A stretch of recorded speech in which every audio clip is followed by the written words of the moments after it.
Hey, it's Nurse Kathleen, and today we're going to talk about anxiety attack relief and some techniques you can use to help. And stay to the end because at the end we're going to do one together. And the reason we're going to do it at the end is because it will definitely relax you and I wouldn't be able to record anymore. So, anxiety was something I've lived with for many years, since I was probably 25, and part of it was hormones. So people can have their hormones checked, men or women. It applies to both. And if it's a hormone imbalance, you can get that taken care of. The other thing is that anxiety, depression goes along with anxiety a lot of the time. But anyway, in the world today that we live in, with the pandemic and everything that's been going on in the past, especially the past 3 years, it's really affecting our lives. Those of us that have anxiety or an anxiety disorder, um, it can heighten it with certain things. So if we have techniques that we can use, then when we use those, it will really help us. So there's 6 things that I'm going to talk about. Mainly, one is breathing, how we breathe. It really does help. The other is grounding. The other is to relax our muscles, and then meditation or prayer, and being compassionate, and also for reaching out. So, anxiety is a major problem in our world, and it's global, but it can be dealt with, it can be managed. You can live a normal life, and you just have to know what you need to do. Um, and everybody does things differently. So I'm offering what has worked for me. Um, the first one is breathing. So breathing, what it does is um, when you breathe, there's a parasympathetic and a sympathetic nervous system. So the sympathetic is the fight or flight. We want to fight, we want to flight, we want to run or the other. So there's a type of breathing, and this is the exercise we're going to do at the end.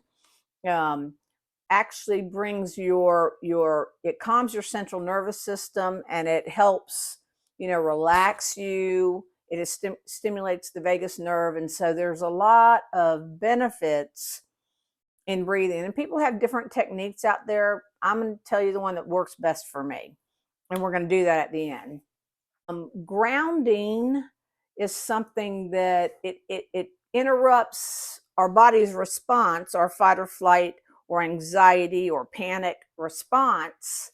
And um, your brain, what it does is it changes how you feel, how you perceive things, and you kind of reconnect with the moment. So you get more in the moment. So those feelings become more calm and we don't focus on the negative.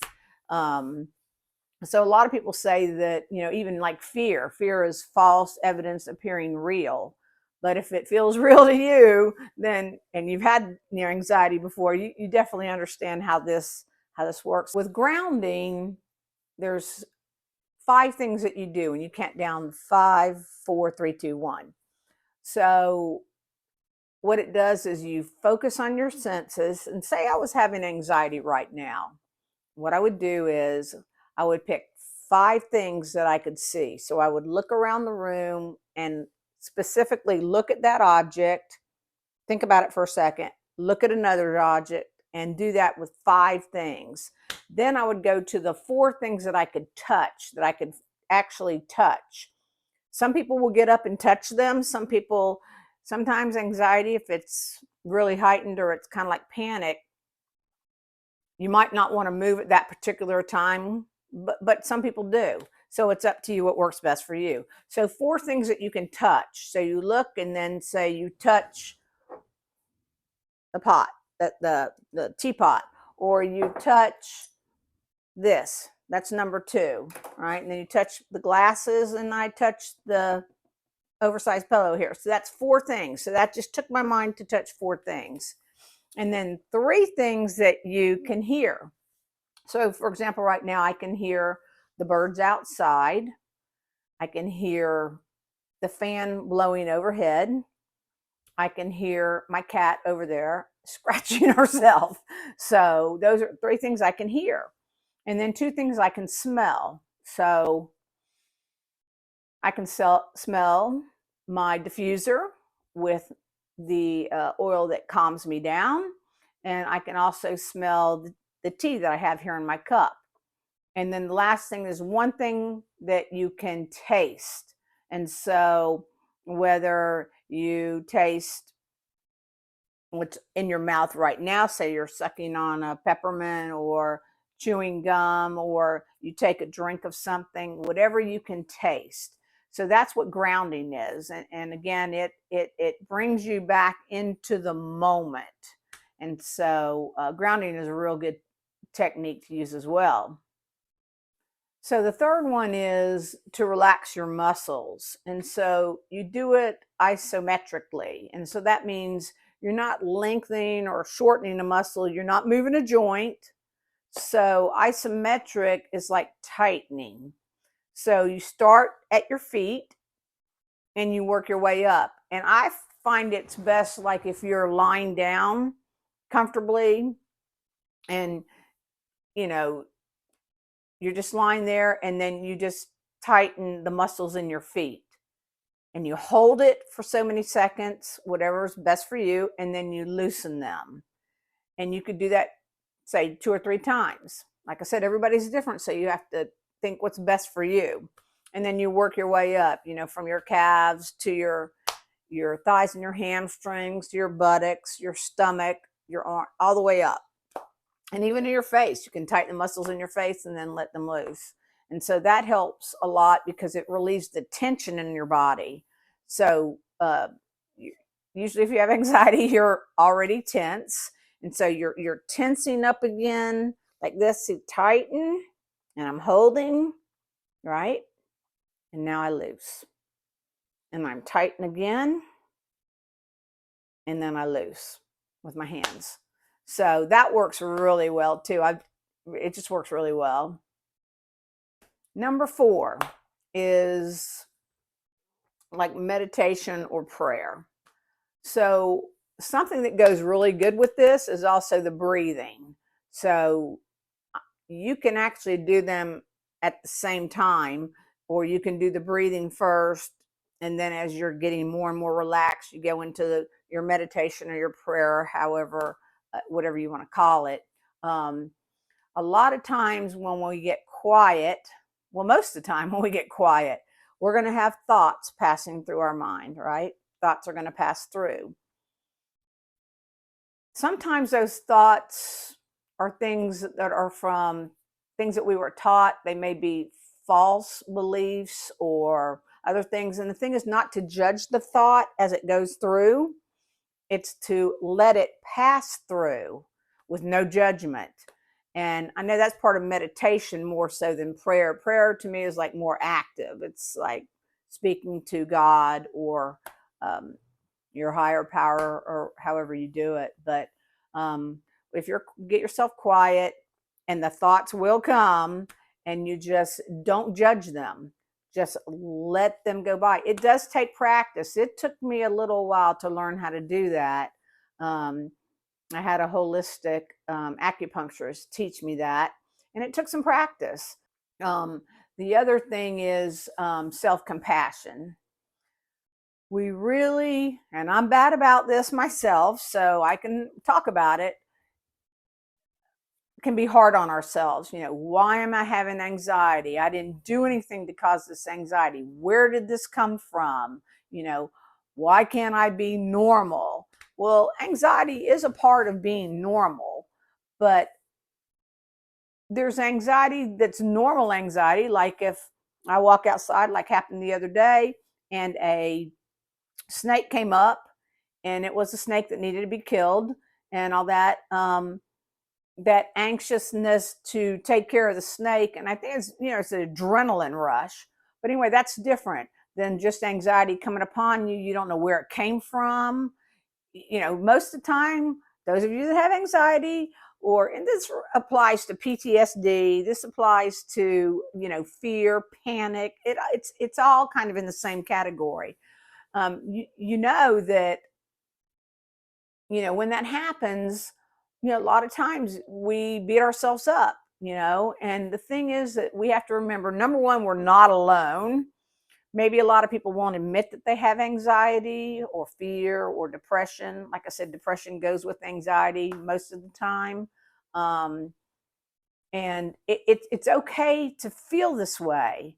It's try not to judge yourself, because it's okay. And there's a lot of people and there's support groups and all kinds of things out there and people that you can talk to about it. Which goes into the last point that I wanted to talk about, and that's reaching out. A lot of times what happens, and I know it happens with me, I don't know if it happens for you or not, but we isolate. We kind of get to ourselves. We don't want to be around loud voices. We don't want to be around a lot of people because that enhances the anxiety. We want to get to our safe place. So if I was out somewhere back when I used to have attacks, now I just live with a generalized anxiety, but I mean an anxiety attack or a panic attack, first thing I want to do is get home. I'm going to get to my house where I feel safe. And then that's when I can usually go through these techniques at home. Now, I'll do the breathing one while I'm out for sure. And I can do the one that has to do with grounding. But I always want to get to my safe place, and that's my house. Thank God I haven't had one of those in a long, long time. That was after a huge loss in my family. And, just a lot of grief and everything. But reaching out to people, to others is one thing, but if you feel like you're suicidal, maybe you don't want to kill yourself, maybe you just don't want to be here, you don't want to have this feeling, and I know how it feels, so I have compassion towards you, trust me. You can call. Now they have it's an easy number to call, or you can text and you can chat to 988. Text or chat, or call that number, and it's confidential and it's free. It doesn't cost anything, just to have somebody to talk to. I know it's hard to reach out, and a lot of times we want to deal with it by ourselves, and we don't want others to know, and we want to hide it. But there's no reason to do that. Sorry, it brings up a lot for me because I know what I've been through, but I know where I am. And I'm here to give you hope and to give you some things you can do, because honestly, you can get through this and you are not alone. And there's happiness and joy. And when it comes up, you learn how to deal with it. And as you learn how to deal with it, you get better and better at it. It's like, if you want to go play golf, right? You go out, you go play golf.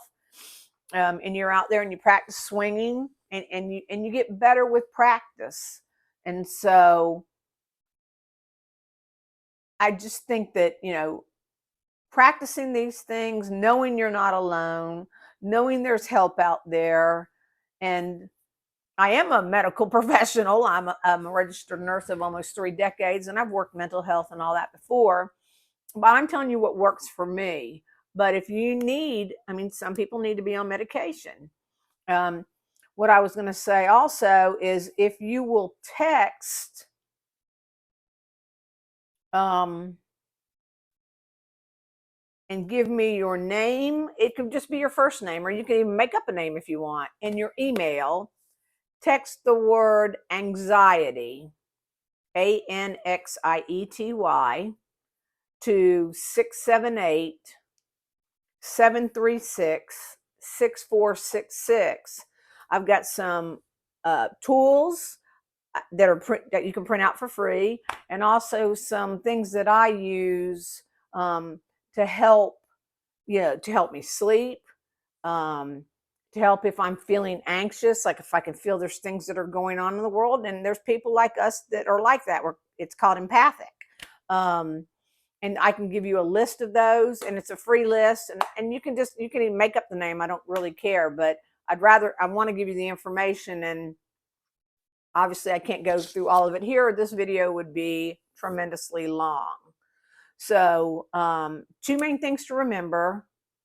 If you feel like you don't want to live anymore and you've given up hope, text 988, okay? Because it'd be worth it. And things can change. You can start your day over like right now. I've had to do that many times just from frustration. And the other thing is, if you want the free information that I can provide for you in PDF form, and also things that I use, certain oils that I use, and certain things that you can eat to help relax the central nervous system and the mind and all of that, please text 678 736 6466, and in capital letters, ANXIETY, anxiety. And then if you can put in your first name or a fictitious name and your email address so that I can email this back to you. And just wanted to let you know that there is hope. Don't give up, because there's a lot of life out there to live, and we can be happy and we can have joy. It doesn't mean we're going to have times that are like this. And one thing I would say is stay away from watching the news. I mean, that right there, it makes it harder. So enjoy your life. I hope this helps you. I pray it helps you. I think it will. It's helped me. I'm now 63 years old, and or 63 years young, and I've had it since I was 25. And even once they balanced my hormones and I didn't really have the depression as much, because the depression was as strong as the anxiety, but I still had that underlying anxiety. And so this is how I deal with it. Again, I hope it helps you, and you can reach out. And also, if you need medical help or someone to go to and talk to, or you might need a medication, it's okay to do that as well. It's whatever works for you. All right. Praying for everyone, and we'll see you on the next video. Hey, it's Nurse Kathleen again. The bonus with the practice breathing is we're going to do it now. So the one technique I use, and there's many out there, but I find this best, is called the 4-7-8 count. So what you do is you blow all your air out, breathe in through your nose for 4 seconds, hold for 7 seconds, and breathe out through pursed lips for 8 seconds. I'm going to do it with you 3 times, because if I continue to do it, I might forget to stop recording, because it definitely relaxes you. And you can keep doing it as long as you need to. Okay, so one more time. We're going to breathe all our air out.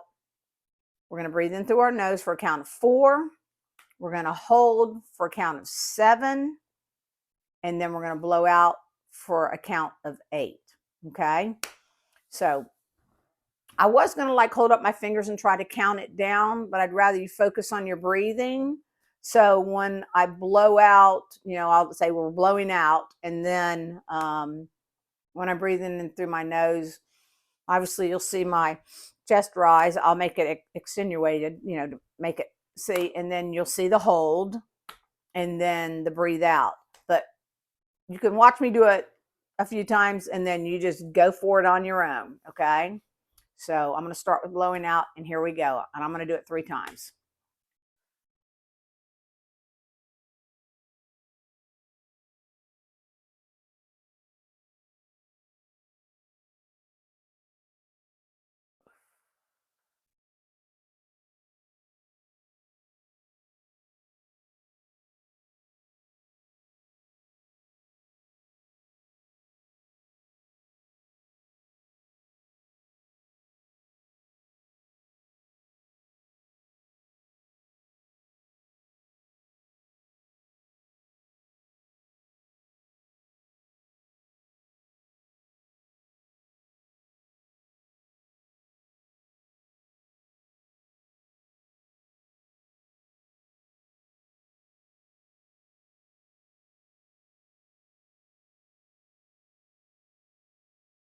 That was 3 times.